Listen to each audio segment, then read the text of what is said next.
Number 2, you can still rise without a certificate. And now, I speak to the youth who never completed school, to those who ended in P7 or S2 and thought the journey had ended. Listen, it's not yet over. It's not over.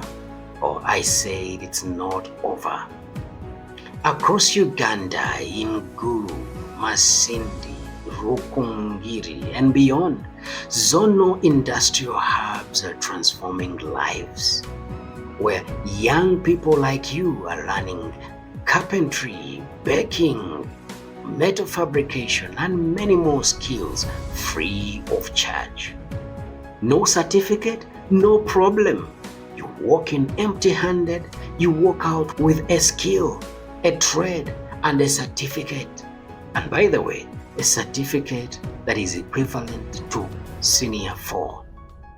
Oh, I hope I'm speaking to somebody right now.